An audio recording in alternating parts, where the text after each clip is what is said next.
ಒಂದು ಕಾಲ ಇತ್ತು. ಆ ಕಾಲದಲ್ಲಿ ಅಣುಬಾಂಬ್ ಬಂದ್ರೆ ಇಡೀ ಜಗತ್ತೇ ಗಡಗಡ ಅಂತ ನಡುಗುತ್ತಿತ್ತು. ಒಂದೇ ಒಂದು ಬಟನ್ ಒತ್ತಿದ್ರೆ ಸಾಕು, ಇಡೀ ನಗರವೇ ಬೂದಿಯಾಗಿ ಹೋಗ್ತಿತ್ತು. ಆದ್ರೆ ಈಗ ಕಾಲ ಬದಲಾಗಿದೆ.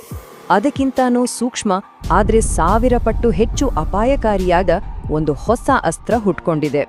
ಇದು ನಮ್ಮ ದೇಹವನ್ನಲ್ಲ, ನಮ್ಮ ಮೆದುಳನ್ನೇ ತನ್ನ ಕಂಟ್ರೋಲ್ಗೆ ತೆಗೆದುಕೊಳ್ತದೆ. ಹಾಗಾದ್ರೆ ಏನಿದು ಹೊಸ ಬಗೆಯ ಅಸ್ತ್ರ? ಇದು ಹೇಗೆ ಇಡೀ ಜಗತ್ತಿನ ಯುದ್ಧದ ನಿಯಮಗಳನ್ನೇ ಬುಡಮೇಲು ಮಾಡ್ತಾ ಇದೆ? ಬನ್ನಿ ಸ್ವಲ್ಪ ಡೀಪ್ ಆಗಿ ಇದನ್ನ ಅರ್ಥ ಮಾಡ್ಕೊಳ್ಳೋಣ.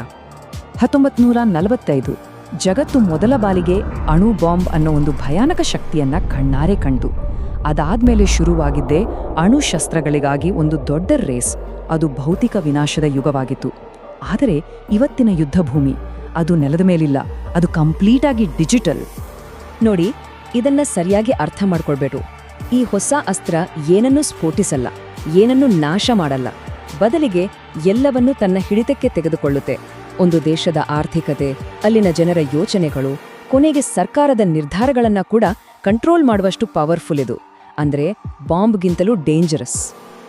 ಹಾಗಾದ್ರೆ ಇಷ್ಟೊಂದು ಪವರ್ ಎಲ್ಲಿಂದ ಬರ್ತಾ ಇದೆ? ಇದರ ಮೂಲ ಪರಮಾಣುಗಳಲ್ಲ, ಇದರ ಮೂಲ ಡೇಟಾ.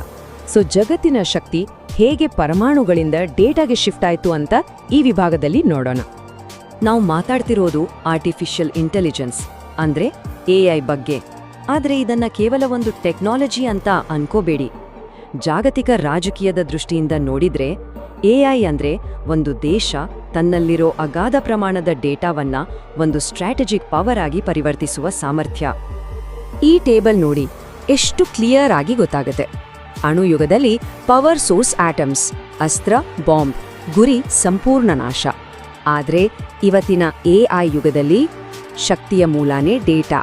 ಅಸ್ತ್ರ ಅಂದ್ರೆ ಕೋಡ್, ಮತ್ತೆ ಗುರಿ ನಾಶ ಮಾಡೋದಲ್ಲ, ಕಂಟ್ರೋಲ್ ಮಾಡೋದು. ಇದು complete game changer. 2.5 quintillion bites. ಈ ನಂಬರ್ ಕೇಳಿದ್ರೆ ತಲೆ ತಿರುಗುತ್ತೆ ಅಲ್ವಾ? ಅಂದ್ರೆ ಅಮೆರಿಕ ಒಂದೇ ದೇಶದಲ್ಲಿ ಪ್ರತಿದಿನ ಇಷ್ಟು ಡೇಟಾ ಉತ್ಪತ್ತಿಯಾಗುತ್ತೆ.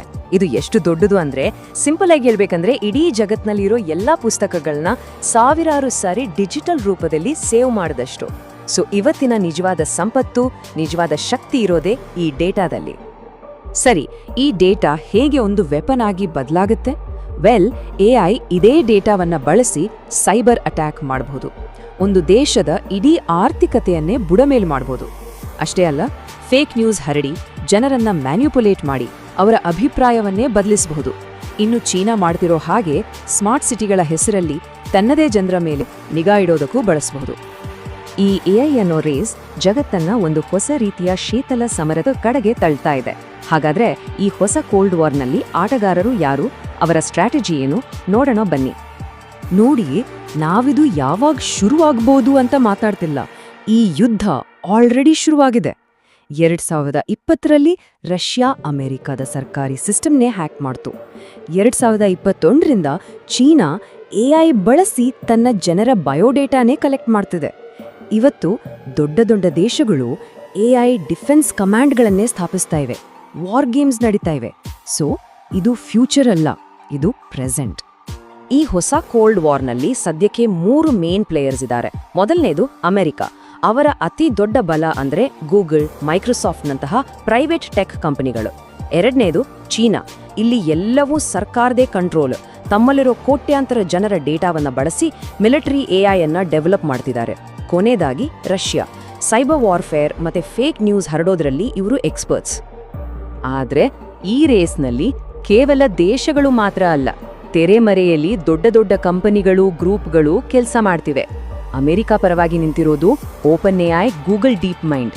ಚೀನಾದಲ್ಲಿ ಸರ್ಕಾರದ ಅಡಿಯಲ್ಲೇ ಮಿಲಿಟರಿ ರಿಸರ್ಚ್ ಪ್ರೋಗ್ರಾಂಗಳು ನಡೀತಾ ಇವೆ. ಇನ್ನು ರಷ್ಯಾದಲ್ಲಿ ಸರ್ಕಾರದಿಂದಾನೇ ಫಂಡಿಂಗ್ ಪಡೆಯೋ ಹ್ಯಾಕರ್ ಗ್ರೂಪ್ಗಳು ಆಕ್ಟಿವ್ ಆಗಿವೆ. ಸರಿ, ಇಷ್ಟೆಲ್ಲ ನೋಡಿದ್ವಿ. ಆದ್ರೆ ಅಲ್ಟಿಮೇಟ್ ಆಗಿ ಈ ಯುದ್ಧದ ನಿಜವಾದ ಗುರಿ ಏನು? ಇದು ಭೂಮಿಗಾಗಿ ಅಲ್ಲ, ಸಂಪತ್ತಿಗಾಗಿ ಅಲ್ಲ. ಇದರ ಗುರಿ ಅದಕ್ಕಿಂತನೂ ಸೂಕ್ಷ್ಮ ಮತ್ತು ತುಂಬಾ ಅಪಾಯಕಾರಿ. ಹಿಂದೆಲ್ಲ ಒಂದು ಅಣುಬಾಂಬ್ ಇದ್ರೆ ಒಂದು ದೇಶದ ಶರೀರ ನಾಶವಾಗ್ತಿತ್ತು. ಅಂದ್ರೆ ನಗರಗಳು, ಕಟ್ಟಡಗಳು, ಜನರು ಎಲ್ಲವೂ ಕಣ್ಣಿಗೆ ಕಾಣೋ ಹಾಗೆ ನಾಶವಾಗ್ತಿತ್ತು. ಆದ್ರೆ ಇವತ್ತು AIನ ಒಂದೇ ಒಂದು ಲೈನ್ ಕೋಡ್ ಒಂದು ದೇಶದ ಭವಿಷ್ಯವನ್ನೇ ನಾಶ ಮಾಡಿಬಿಡ್ಬೋದು. ಅದು ದೇಶದ ಬ್ಯಾಂಕಿಂಗ್ ಸಿಸ್ಟಮ್ ಅನ್ನ ಕ್ರ್ಯಾಶ್ ಮಾಡ್ಬೋದು, ಪವರ್ ಗ್ರಿಡ್ ಆಫ್ ಮಾಡ್ಬೋದು, ಕಮ್ಯುನಿಕೇಷನ್ ಅನ್ನೇ ಕಟ್ ಮಾಡಿ ಇಡೀ ದೇಶವನ್ನೇ ಕತ್ತಲಲ್ಲಿ ಮುಳುಗಿಸಬಹುದು. ಈ ಒಂದು ಮಾತು ಇಡೀ ವಿಷಯದ ಸಾರಾಂಶವನ್ನೇ ಹೇಳುತ್ತೆ. ಅಣು ಬಾಂಬ್ ಶರೀರಕ್ಕೆ ಗಾಯ ಮಾಡಿದ್ರೆ ಎಐ ನೇರವಾಗಿ ಮನಸ್ಸಿಗೆ ಗಾಯ ಮಾಡುತ್ತೆ. ಇದು ಒಂದು ಸಮಾಜದ ಯೋಚನಾ ಕ್ರಮವನ್ನೇ ಹ್ಯಾಕ್ ಮಾಡಿ ಅವರ ಆತ್ಮವಿಶ್ವಾಸವನ್ನೇ ಮುರಿದುಹಾಕುತ್ತೆ.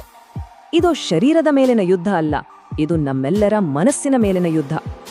ಹಾಗಾದ್ರೆ ನಮ್ಮ ಮುಂದಿರೋ ಪ್ರಶ್ನೆ ಇದು: ಮುಂದಿನ ವಿಶ್ವಯುದ್ಧ ಬಾಂಬ್ಗಳಿಂದ ನಡೆಯುತ್ತಾ ಅಥವಾ ಅಲ್ಗಾರಿದಮ್ಗಳಿಂದ ನಡೆಯುತ್ತಾ? ಈ ಹೊಸ ಯುಗದ ಬಗ್ಗೆ ನಿಮ್ಮ ಅಭಿಪ್ರಾಯ ಏನು? ಕಾಮೆಂಟ್ ವಿಭಾಗದಲ್ಲಿ ತಿಳಿಸಿ.